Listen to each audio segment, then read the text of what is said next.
Hey friend! Today we're going to talk about the difference between a junior and a senior designer, what sets them apart, what the different responsibilities are for each role, so let's get into it.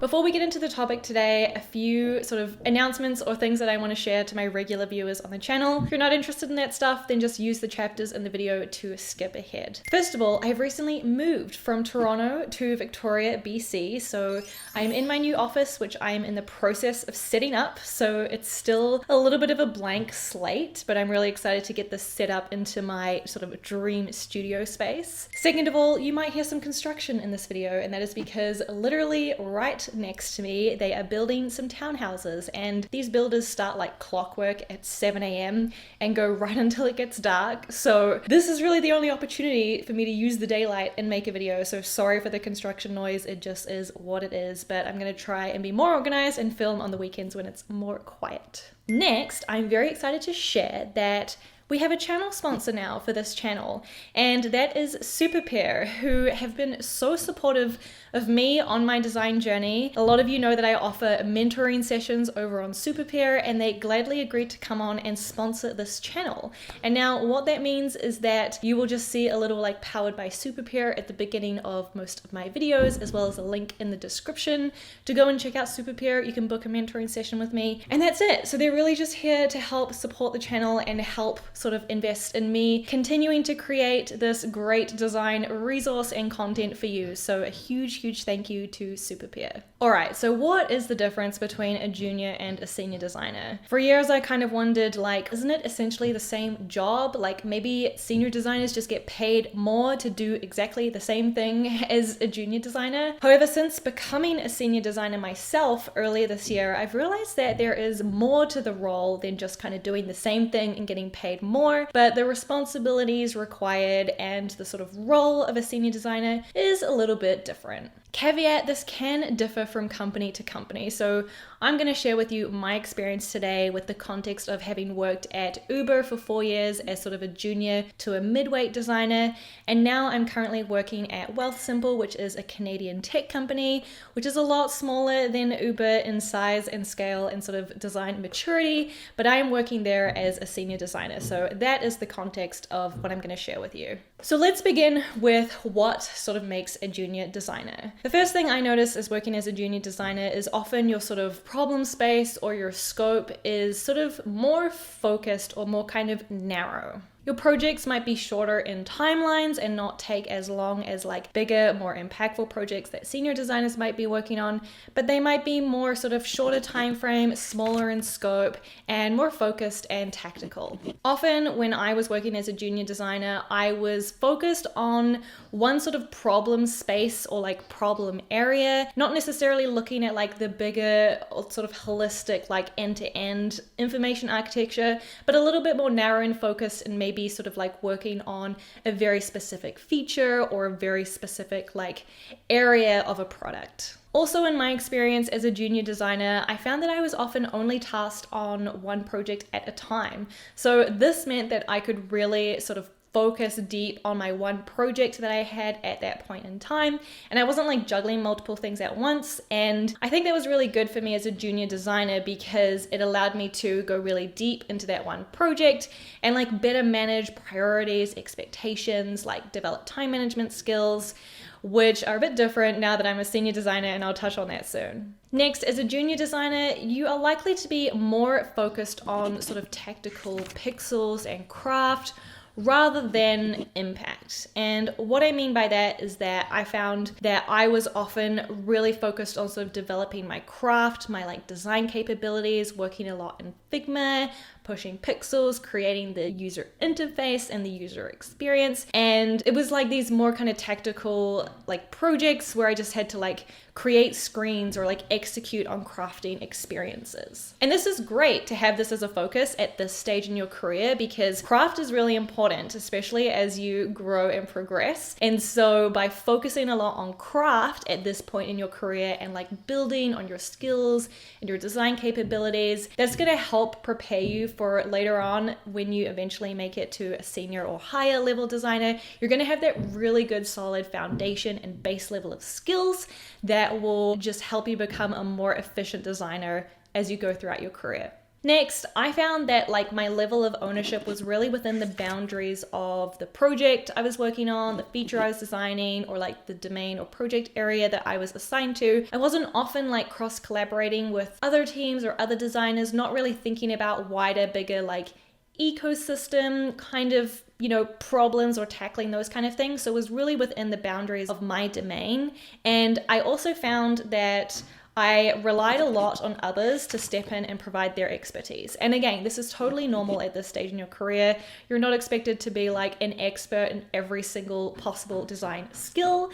And so as a junior designer, I was really like pulling in the right people, or trying to pull in the right people at the right time to help me succeed and, do my design process. So sometimes that meant pulling in a senior designer on the team who was really, really good at visual design, which is something I am not necessarily strong in, and pulling them in to help me kind of get my designs to the finish line, or maybe jam on a really visual problem I was trying to solve. Another example might be pulling in a researcher and like kind of knowing when to pull in the researcher into your project. And of course that comes with practice and time. You'll better develop that skill and know when the right time is to do that. But as a junior designer, you're not expected to like be able to ace everything, right? So knowing like who to pull in and when at the right time in your project and during your process was something that I found was like expected, and something that I developed and built on over time. Lastly, similar to what we already talked about, I think a junior designer at this stage in their career is really focused on building their skill set and developing their craft. And ideally, you are set up for success with a manager who knows what your goals are, knows your growth areas, your opportunities, your skills that you want to continue developing, and so tries to match you with projects or opportunities that help you build and develop those skills that you want to work on. So to that end, you may be tasked with specific projects or like problem areas that are specific to the skills that you want to develop. And I do find at this stage, like in your career, you're probably relying a lot on your manager or your team to like provide you with those opportunities. Less so as a senior designer, it's more about being proactive, but we'll talk about that in a moment. So this is why I think it's really important to have a good relationship with your manager and talk about where you want to grow and ask for those opportunities, because they probably have a bit more visibility into all of the things going on, all of the opportunities that are coming up, and so can better match you with those. One more important note to add is that as a junior designer, you're probably going to feel pretty uncomfortable saying no or pushing back, at least in the beginning. And this is quite a big part of sort of being a designer, is having conviction in your work, having confidence in your ideas, standing up for them, saying no, presenting your ideas, having really strong design rationale. I've seen junior designers do this really, really well and excel in this, but it is a skill that you have to learn and develop over time. And so I feel like during my time as a junior designer, that was an area that I really focused on for quite a while to try and build and develop that muscle to like stand up for my work, have that conviction, say no, prioritize my time. It's difficult, and sometimes, for some people it comes easier than for others, but you will probably find yourself in these situations as a junior designer. And so embrace that, make the most of that opportunity, and build that skill and that muscle now, because you're going to need it later on. Now let's move on to what makes a senior designer. What are the expectations, the responsibilities required or expected for somebody in this role? First up, a senior designer is going to be expected to have a superpower or have sort of a strong skill in relation to craft. And this could be any skill within the sort of design discipline. Perhaps you're an amazing prototyper, or maybe you're really good at solving complex problems, or good at presenting and getting your ideas across and communicating to stakeholders. You've had time as a junior designer to build your craft, expand on your craft, and build up your skill set to now as a senior designer, you should be feeling pretty comfortable, pretty cozy with your level of craft, and have some awareness over what your strengths are or your superpowers.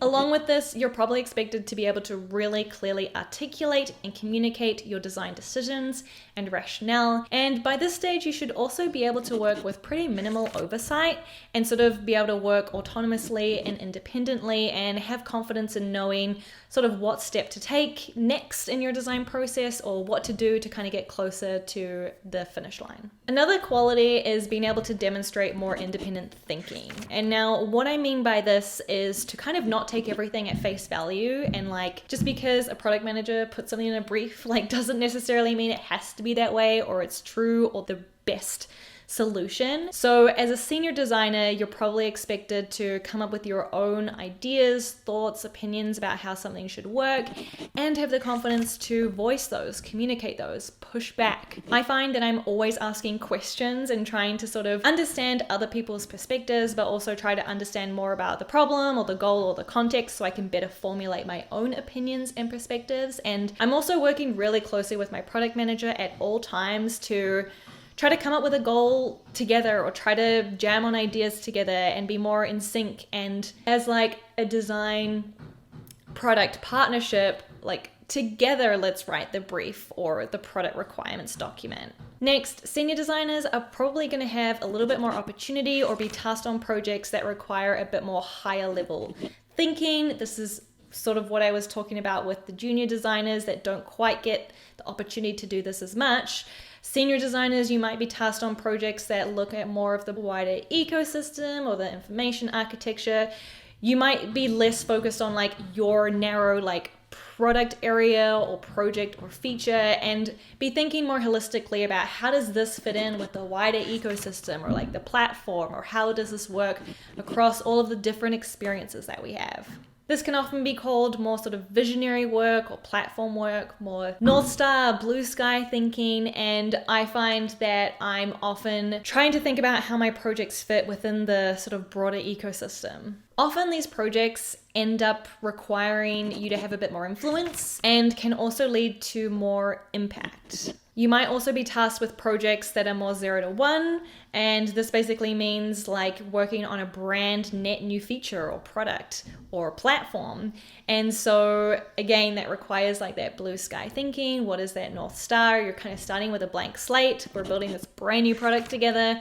What does that look like? What is the future vision? What's the goal of it? So a bit more of that like higher level thinking and design influence. Next, unlike a junior designer, senior designers are probably more likely to be staffed on multiple projects at once. So this means that knowing how to prioritize, knowing how to set boundaries and communicate those and manage your time effectively is very important. I have done a video all about time management, which I will link here, and I talk a little bit about tips for time management for designers over there. So check that out if you want to upskill in this area. At this stage in your career, you're also probably expected to have a strong design process. So you're probably at a stage where you have an opinion on how design should work, what the design process should look like, and you should have a good like toolkit of frameworks, methodologies, exercises, like things that you can pull out of your toolkit and implement into your process kind of at the right time when you need it. And having that ability to like judge when the right time is to bring out like what tool out of your toolkit is a skill. So I'd say at this stage in your career, you're sort of less reliant on like a rigorous step-by-step like cookie cutter design process, and you're more like developing your own process and knowing what to do when in order to effectively solve the problem. Also at this stage, you are probably a bit more strategic about pulling in the resources that you need at the right time, when and where. I find that now I'm able to like predict what resource I'm going to need when a little bit further in advance than say when I was a junior designer, where I didn't really know until the time when like, oh, I don't have this skill, or oh, I need this. Now I can like better prepare because I know what to expect and what's coming up, and can like better predict what resources I need and who to strategically pull in when and where. So that also just takes practice. Lastly, I find as a senior designer, I'm expected to have a little bit more ownership and work a little bit more independently and have more influence on my team's roadmaps and projects. So it's not uncommon for me to sort of be expected to come to the team with a proposal or like seek out an opportunity or area of potential impact that we could work on. So rather than sort of relying on like work coming your way, I find that as a senior designer, I'm sort of expected to be a little bit more proactive in like seeking out those opportunities. This also means more regularly and actively contributing to team roadmaps, team planning. I'm often in these like team meetings where we're trying to figure out all of the things we want to work on, how we're going to prioritize those, how we're going to staff those. So a little bit more sort of ownership and influence at that level as well. Okay, and that wraps up a summary of the difference between junior and senior designer. I know that at some companies there is a mid-weight level as well. This is something that we actually have at Wealthsimple, but I came into Wealthsimple as a senior, so I don't have as much oversight over that sort of mid-level. But I did find that at Uber it was like a natural progression from like junior to senior, and like as you're on that path in the middle, you're just doing the junior things like with more autonomy, and you're starting to do the senior things. Maybe you still need a bit of support, but you're starting to bring those into your process or your day-to-day work. So maybe I'll make a future video diving more into that topic. Let me know if you're interested in it. Again, thanks to Superpeer for being a channel sponsor. I'm so excited. Really appreciate it. I hope you have a happy holidays, and I will see you in 2022. All right, bye. God, just so much hammering. I'm so sorry. They have like this nail gun and they're just like bum, bum, bum, bum. I mean, good for them, I guess, but bad for me.